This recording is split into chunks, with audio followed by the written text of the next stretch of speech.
my own event company, Sonic Flux. We've been going about for 3 years now, roundabout, created in 2022 when hard techno was in its prime.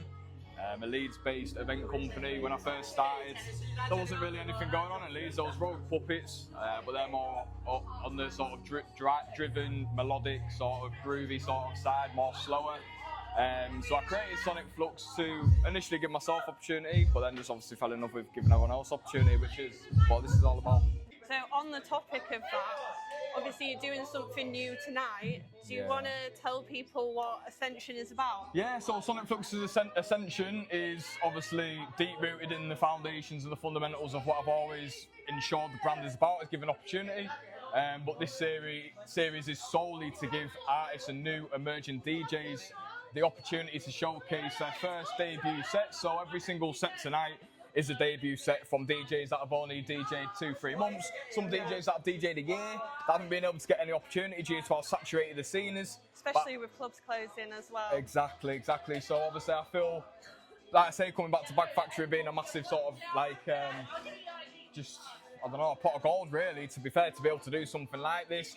It's the perfect sort of environment to do smaller events and give them people the opportunity, which is just perfect, and which is everything that I want to do and everything I'm about. So it will continue. I'm wanting to make it every couple of months, few months, get 6 artists, all debut sets, and give them all the opportunity. And like I've done with the label and the events, everything like that, it's amazing because obviously I'll do this now, and then in 2-3 years' time, then people that are still passionate and want to keep going with it, it's amazing to look back and see where it all started and know that I was a part of that, and then it's awesome, do you know what I mean? So, yeah. I say for 3 years, been doing it in Leeds, but unfortunately the last year or so, due to numerous factors, loads of like venues have been closing down.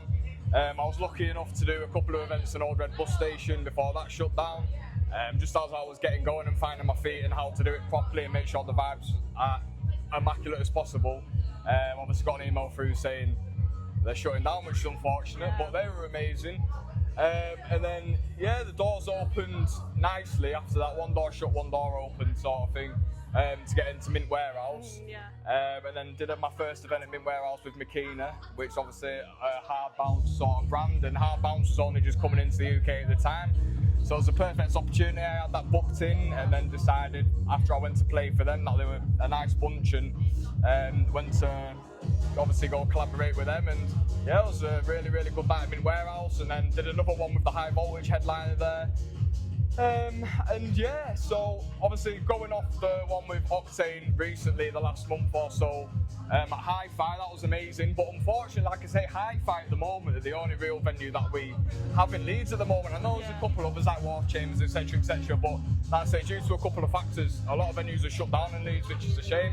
So it's kind of been up in the air in terms of Leeds. I am wanting to eventually do a bigger one in Mint Warehouse. That's a big goal of mine. Especially the new venues opening as well. Exactly. So kind of keeping my head low at the moment, especially through summertime and festival season, get my money up, and hopefully we can come back with a bang. But at the moment, it's nice to do smaller events in Manchester, so big up Bag Factory. They're absolute legends supporting the grassroots scene, because it's very needed. Without them, I'm not too sure what the current state of affairs would be in terms of grassroots. So kind of moving over to Manchester, trying to find a nice balance between the both, but obviously there's more opportunity in Manchester at the moment, so it just makes sense. But what inspired you to even start putting on events? So like I say, initially I used to make like rap music, so I went to Boomtown in 2019, had a bit of a spiritual awakening. There was a Sunday takeover, like high focus takeover, where it was like slow tie to finish. And I think at some point in the mosh pit, I must have hit my head in the wrong way. I was like, I can rap. So I came home, got into the studio, recorded the worst song you've ever heard in your life. And then, just was like, I can rap. And then started writing lyrics, and I was all doing it from like a point of just being present and enjoying it, really. So my spirituality and obviously the music, and especially at that time, it goes hand in hand. I was writing about my emotions and what I was going through. Started putting tracks out, started then getting into the drum and bass scene, and started doing bits and bobs with that, and doing like MCing overnight. And then eventually I think my ego just took over, it all became a bit too much. I was trying to live up to the stats that I've already had on tunes, the opportunities I was already getting. It was having more of a negative effect than positive, which in terms of why I started it, was completely the opposite direction. So I took a massive step back, from obviously doing all that stuff. But hard techno was always my favourite anyway at the time while I was doing it. Then became a bedroom DJ, and there was just no expectations whatsoever. And I said to myself, had a word with myself, no matter what happens going into the hard techno stuff and the DJing stuff, I'll never let it get to that whatsoever. So I feel like when you're doing it for yourself, it's unsustainable.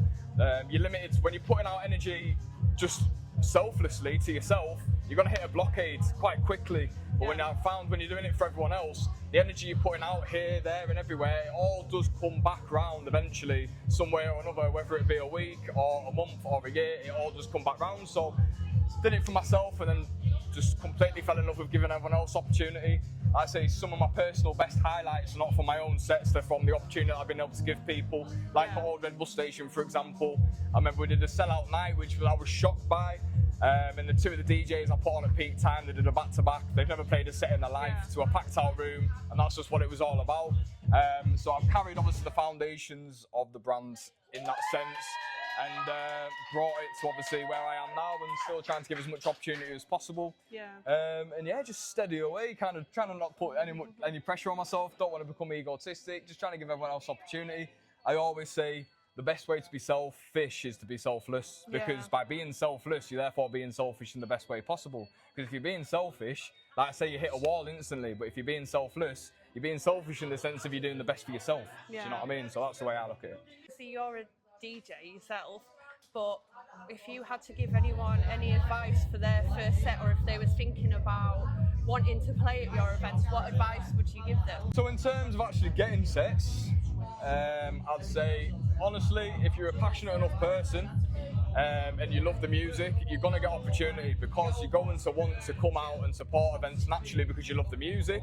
Whether you even want to come support or not, you love the music and you want to come out, you're naturally going to end up meeting people, building them networks, them relationships, them friendships, and naturally the energy is going to lead you in the direction where you end up creating physical reality in the terms of being able to get them opportunities naturally. Do you know what I mean? So for anyone that's putting pressure on themselves to get an opportunity, you're recording loads of mixes, you're making loads of tracks, that's awesome. Do it obviously out of doing it because it makes you happy. Don't put any pressure on yourself and force yourself to get somewhere.